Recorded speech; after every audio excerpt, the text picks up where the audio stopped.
Hello, Planet Earth. Welcome to my YouTube channel. We're at IDK, my BFF Jill730. My BFF Jill 730.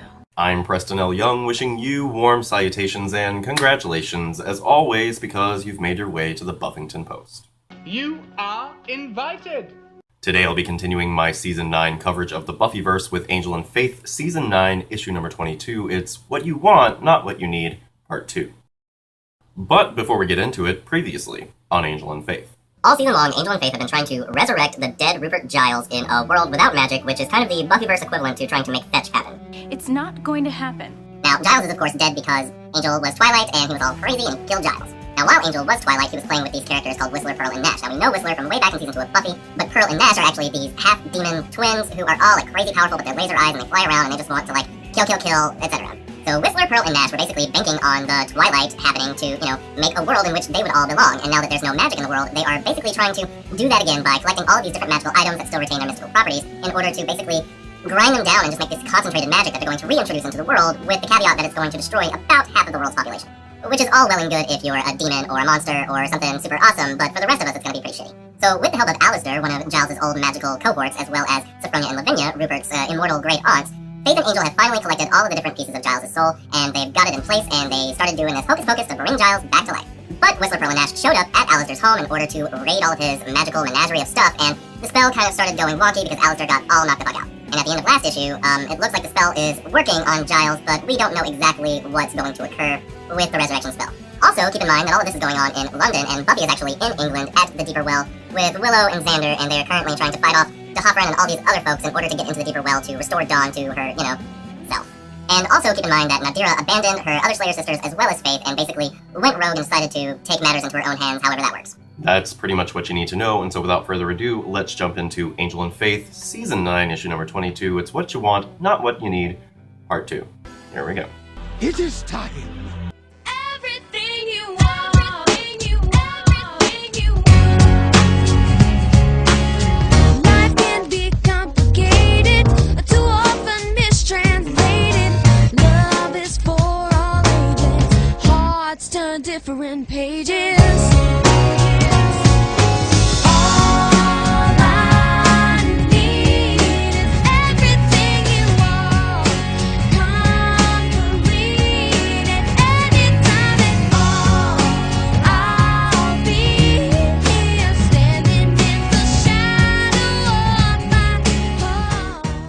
So Whistler, Pearl, and Nash have gotten away with all the magical stuff that they could carry in their magical bag to go off and make their plague or whatever, and we're left with this spell that seems to have gone awry, and we don't know what's really going on at this point.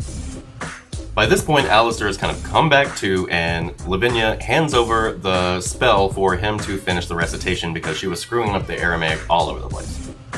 So Alistair tells them all to focus and put Giles in their minds and kind of get a mental picture of him so that they can make the spell work correctly. And so Sophronia and Lavinia, they feel all guilty about ruining Giles' childhood, and they are both thinking of that version of Rupert that they lost.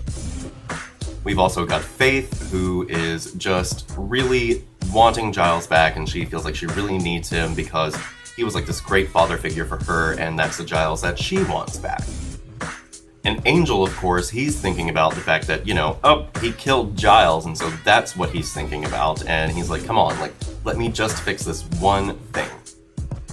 Well then, wham bam poof, the spell goes off, and everybody is just standing around like, holy, oh my god.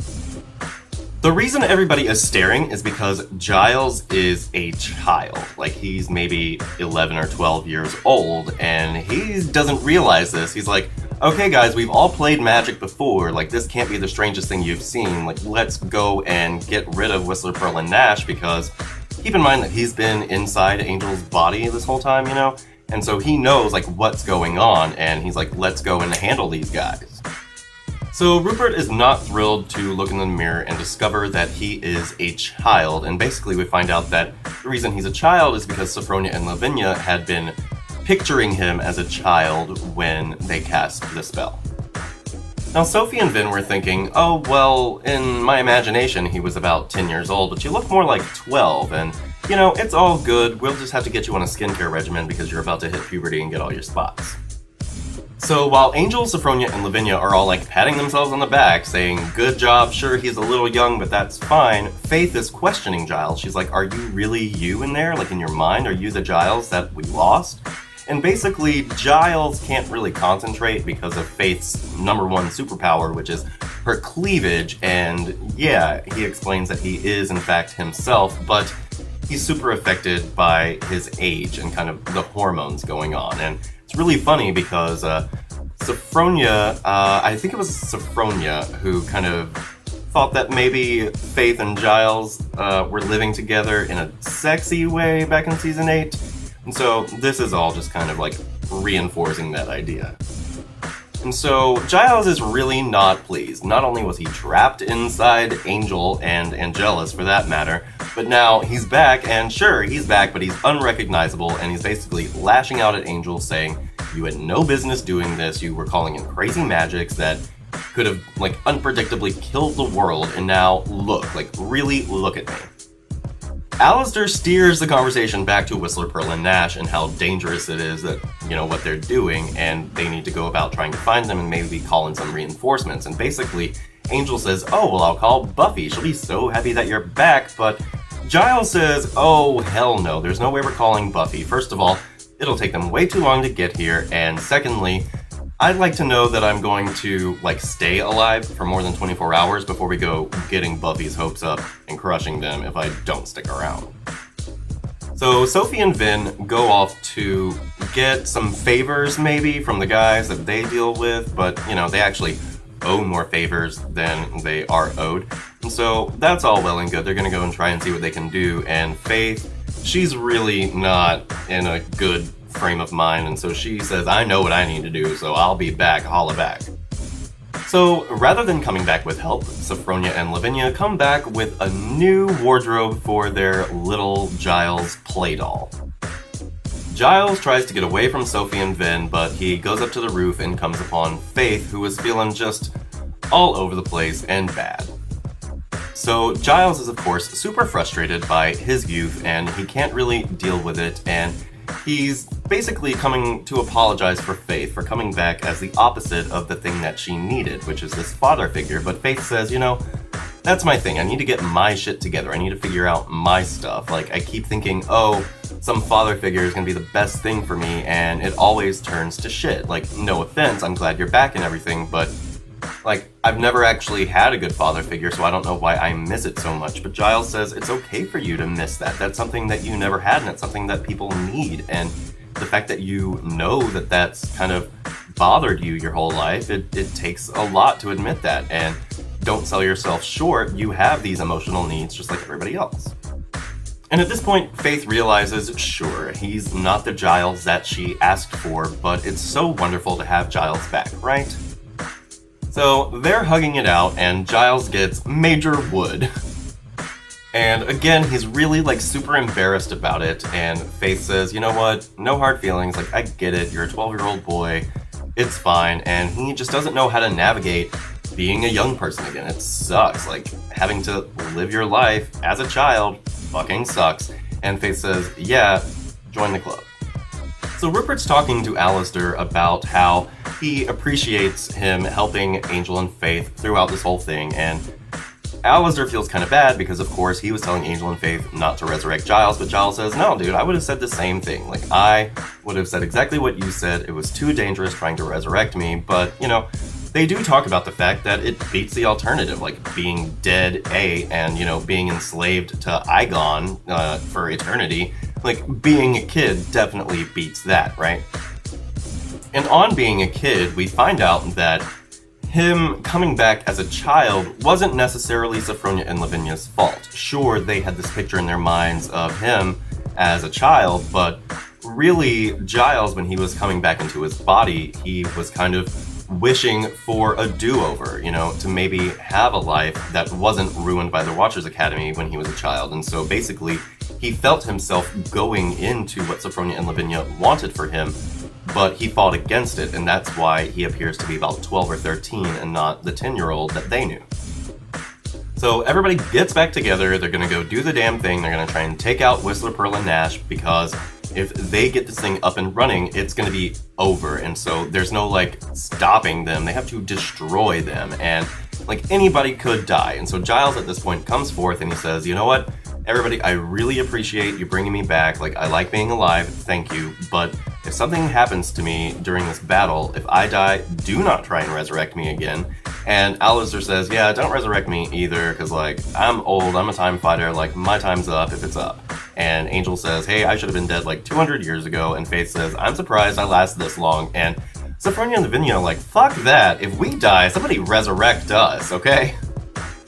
So they do some hocus pocus with this magical amulet that kind of leads them to where they should be in England, and it turns out that Whistler, Pearl, and Nash have not even left town, they're still in London. Which means that whatever they're doing, they are doing right now. So Angel and Faith run off to Hackney, the village in London where they are, on foot while everybody else takes a car and tries to catch up. Then we see that Nadira is not going to be left out of this fight, and she's off to face Whistler, Pearl, and Nash by herself. So Whistler, Pearl, and Nash have got this whole, like, magical mojo brewing, and it's go time. Like, the shit is about to go down, and Angel and Faith come upon them. And that's where we end the issue. So this whole arc, I mean, this whole story is really good. I like this issue. It's so dense. I didn't even get into half of what's going on here because my time limit issues, but I love this issue for Giles. It really, we get Giles back and he is a child, and it really just throws this monkey wrench into the whole situation. And I like that Giles does have this second chance, and I like that he's able to open up to Alistair and say, I wanted the second chance for myself. It's not just Sophronia and Lavinia. Like, I wanted a do-over too. And so I love all of the emotional stuff that Giles is having to deal with as soon as we get him back. And when I first read this, I just was in awe. It was such a good twist. It's still such a good twist. It gives this whole new flavor to the Buffyverse. It's all really neat, and I love really everything that's going on here. Angel himself, admittedly, doesn't get a lot to do, but this one really focuses on Faith and Giles and how much those two characters need one another and really need themselves. Faith says, I've got to figure out my own shit, like I've really got to get my priorities straight and figure out what I'm gonna do with my life, because sure, I was doing this with Angel to bring you back, but where do I go from here? And that's all really nice. And we have Giles who is saying, you know, what do I do with my life? And how do I relate to myself in this body that I don't really remember being in? Sophronia and Lavinia are just top-notch here. I love when they talk about, like, oh no, like, if I die, you better resurrect me. And she's like, oh girl, I'll do it. And so I love everything going on here. I like that Nadira's back in the mix. We've got big stuff coming for Nadira to the end of this season, so stay tuned. Like I said, I have a time limit, and I'm not sure how much I've used of it already, but Angel and Faith, Season 9, all of it. It's just fucking perfect. This is such a good book, you guys, and I'm so glad that they accomplished what they wanted, but they didn't get quite what they wanted, right? And this arc is called What You Want, Not What You Need, and this is it. Like, you wanted Giles back, it's not maybe what you needed to do. And so, you know, we will keep talking about Season 9 as it unfolds in its entirety with Buffy the Vampire Slayer Season 9, issue number 22 next time. That's pretty much all for today, you guys. I hope you've been a great 2016 so far, everybody. Have a great day today, and we'll see you next time. Bye.